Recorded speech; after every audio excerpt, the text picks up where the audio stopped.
بسم اللہ الرحمن الرحیم۔ خوش آمدید۔ مائیں کیوں چلی جاتی ہیں؟ وہ بیٹی جو ماں کی موجودگی میں دھڑلے سے گھر میں داخل ہوتی تھی اور سامان ایک طرف پھینک کر ماں کے کمرے میں آ کر اس کے گلے میں بازو ڈال کر کھانے پینے کی فرمائش کرتی تھی، آج خاموشی سے گھر میں داخل ہو کر پریشانی سے سوچ رہی تھی کہ جائے تو جائے کس کمرے میں جائے۔ اتنے میں بھائی آئے اور سلام کا جواب دے کر اپنے اپنے کمروں میں چلے گئے۔ اتنی زحمت ہی نہ کی کہ پوچھتے بہن کیسی ہے، کہاں سے آ رہی ہے، کوئی کام تو نہیں؟ اس نے بے چارگی سے بھابھیوں کی طرف دیکھا جو سلام دعا کے بعد اپنے اپنے کاموں میں مصروف ہو گئی تھیں۔ اس نے اپنی بھتیجی سے ایک گلاس پانی کا مانگا اور برآمدے میں رکھی کرسی پر بیٹھ گئی۔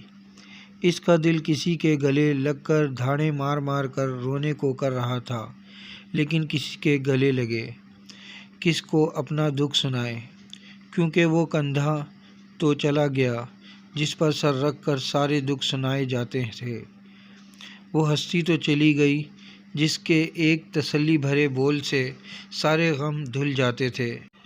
کچھ دکھ صرف ماں اور ماں جائے کو سنائے جاتے ہیں، لیکن لگتا ہے ماں کے جانے کے بعد ماں جائے بھی پرائے ہو گئے تھے۔ اتنی دیر میں پانی آیا اور میں بڑی مشکل سے اسے اپنے حلق میں انڈیل کر بمشکل اپنے امٹتے آنسوؤں کو روکتی ہوئی الوداعی کلمات بول کر بوجھل قدموں کے رخصت ہو گئی۔ مائیں کیوں چلی جاتی ہیں؟ کیوں نہیں سوچتی کہ ان کے بغیر بیٹیوں کا کیا بنے گا؟ کیوں نہیں سوچتی کہ ماؤں سے بڑا ان کے لیے کوئی مان نہیں ہوتا؟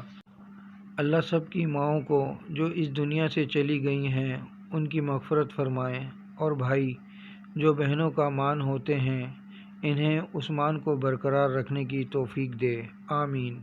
ویڈیو اچھی لگے تو لائک کریں، کامنٹ کریں، شیئر کریں اور میرا یوٹیوب چینل سبسکرائب کر کے بیل آئیکن کا بٹن دبائیں تاکہ آپ کو ایسی اچھی ویڈیو متواتر مل سکے۔